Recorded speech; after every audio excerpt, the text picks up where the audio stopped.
up, Domino community, and welcome back to another episode where I go through this best domino project that I'm working on. Hopefully it is the best. Obviously that is quite subjective, but it's been a very long process building this project so far. I'm about, what day is it? I'm filming this on May 25th. I started building the project on May 1st, and it's been almost a month now. It's been so long. I have about 16,000, I believe, dominoes set up, which is a little over halfway there. I'm aiming to set up about 30,000 dominoes total. Today I'm going to be going over a project that I built on a glass table. Now you may have seen this glass table in a few of my other videos. I believe I used this in a video called 5,000 Dominoes, Hello Sunshine, and a few others, but basically it's a really awesome table and it has curved edges on the side so it's not sharp, and you can build dominoes obviously on top of the table and underneath, and it kind of looks like dominoes are floating, which is super cool. Now the reason I wanted to use this table was because it's a great way to just have something elevated and go from the floor up to a higher surface, and it just looks really nice. But I knew, like, sometimes when you put tables or any other elevated surface on the ground, it doesn't look as good underneath because the legs of whatever table or support you're using blocks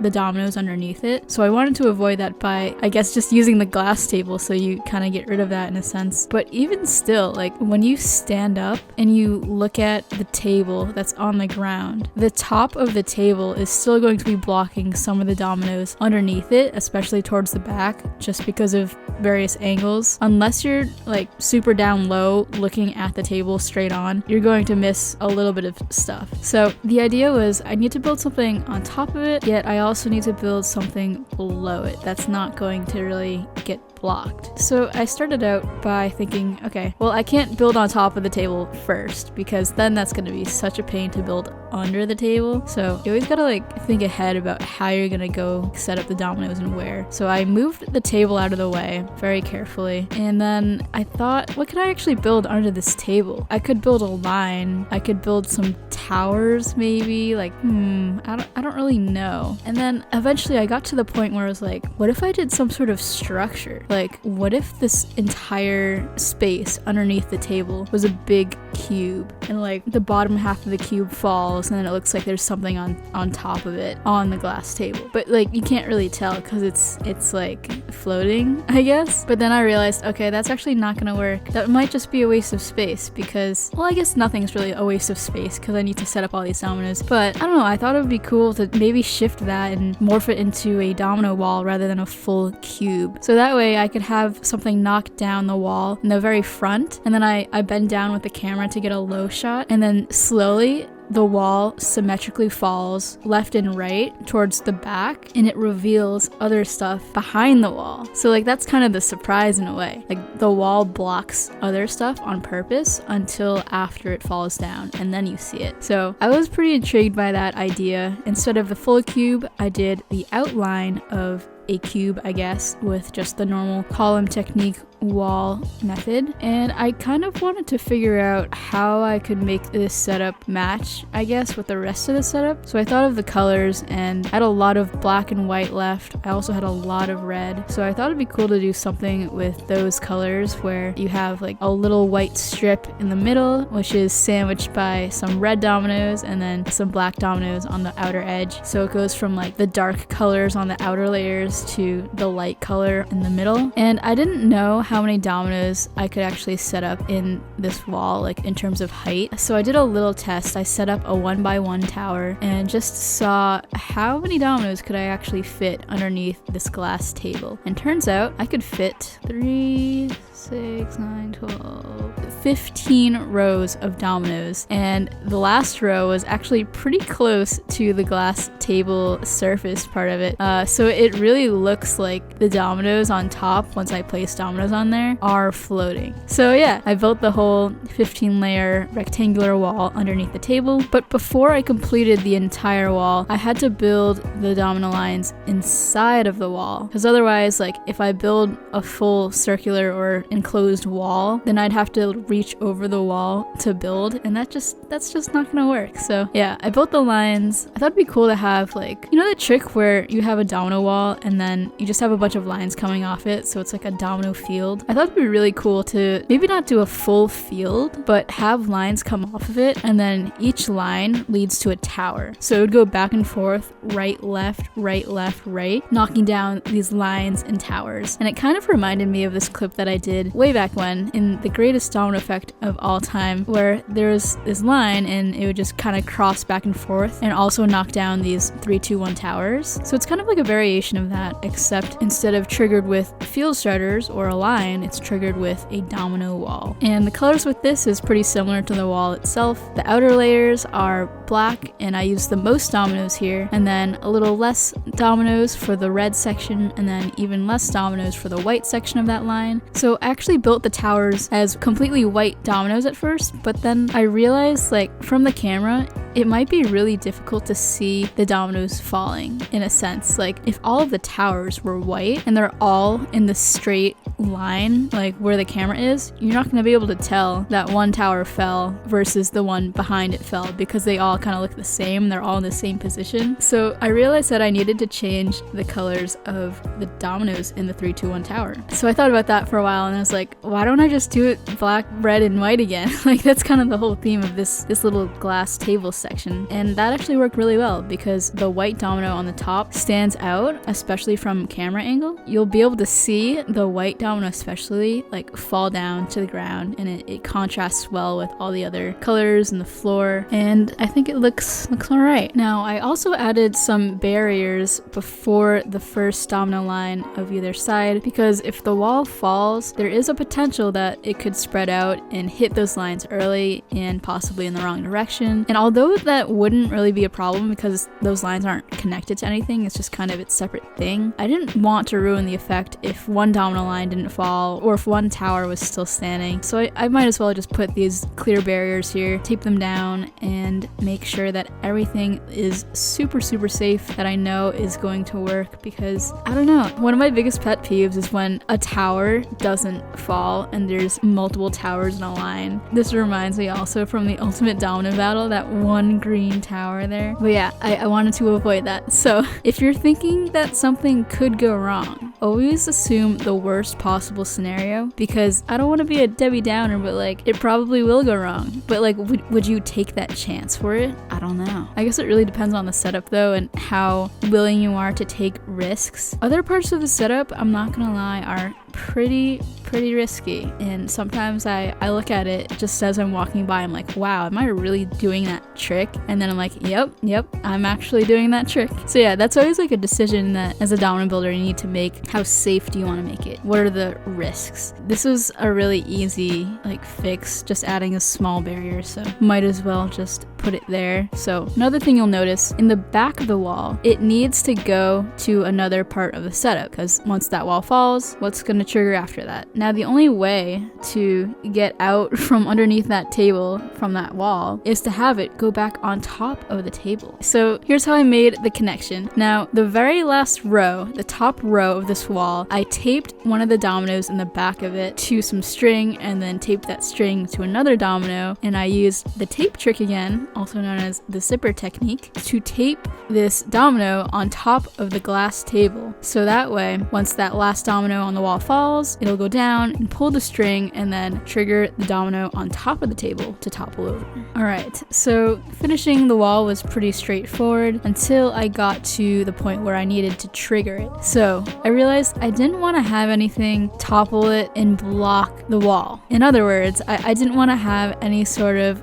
large plank or small to large domino knock over the wall from the front. I want to be able to see the entire wall as is. I don't know how to describe this, but I didn't want to ruin the effect of the wall or the visual element of the wall underneath the glass table by putting something else like a small to large domino on top of it or in front of it. So I decided that the only way to get around that is to have a string pull out a domino, and it had to be, in this case, from a domino that's on top of the glass glass table. So that way you don't block the wall and it looks very, very clean as it topples. So to do this, I taped a domino. Actually, I taped 2 dominoes in the wall just for safety, a few layers down, and then I taped some string to those and then attached some larger weights, which are just made of, I believe it's like 3 stacked dominoes, so they're heavier and it'll pull out those dominoes easier, and then laid those heavier weights on the edge of the glass table so that once those weights fall, they'll pull out those few dominoes in the wall and then it'll all topple. Now, if you look really closely, I spent a lot of time figuring out how to place these dominoes. My first issue was that the string was a little too short, so I had to get another piece of string and then retape everything, which is always kind of annoying, but you know, you gotta do what you gotta do. But then you couldn't have the string too long because if the weight hits the ground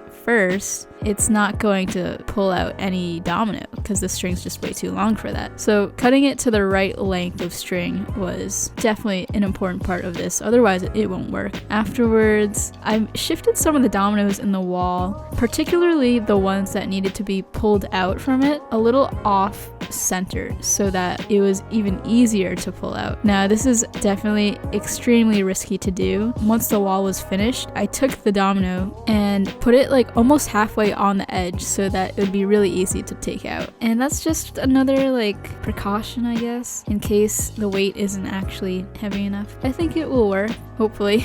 That's my catchphrase, I guess. So next it was time to build on top of the glass table now that underneath was finished, and I decided it would be super cool to do some sort of like 2D half pyramid so that again we have another floating structure. I thought it'd be cool to use the shape of a 2D half pyramid to its advantage. So I did the bottom layers clear and then the final few layers black. So you have this like diagonal line kind of supported by these clear dominoes. And then I had this black piece of construction paper that I cut out into a triangle and then taped it to a domino, which I placed as the very last piece of this 2D half pyramid. And combined with the few layers of black, it looks like an arrow pointing diagonally. I thought it'd be really cool to just point up at something because I'm not gonna spoil what this part is, but after this 2D half pyramid falls, it goes up to something, as you can see with these question marks that I've added later on. But it makes me think like having floating structures makes it so that there's so many possibilities of things that you can do, like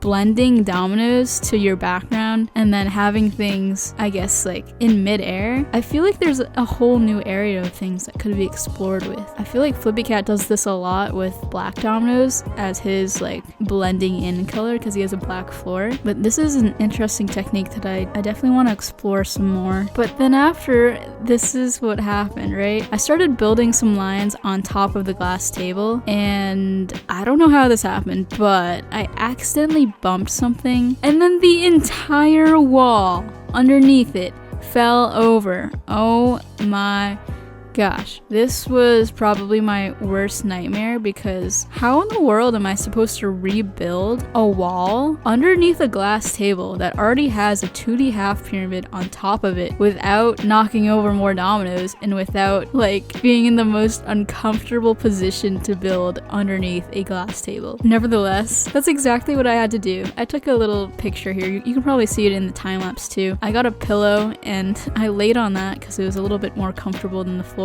And I had to crane my neck up and build this wall underneath this 1.5 foot tall glass table, which was very uncomfortable. And honestly, it was kind of an arm workout because like when you're building, you're like lifting your hand up really carefully while also trying to not shake your hand, so you have to go super slow. And it was probably the most uncomfortable domino building experience that I have ever been through. Yeah, have you ever like knock something down or like you built something in a way that required you to build in a really weird or uncomfortable position? I feel like that'd be super funny to share stories in the comments. This was definitely one for me. I've never had to do this before, but as a builder, you know, sometimes you gotta do what you gotta do and you gotta finish it the way that you planned. So yeah, I spent a good, I don't know, it was probably like an hour or two rebuilding this wall and all of the lines. But this time it was even more difficult because the last layer was, not even kidding, like half a centimeter away from the top of the glass table. So instead of placing a domino on top,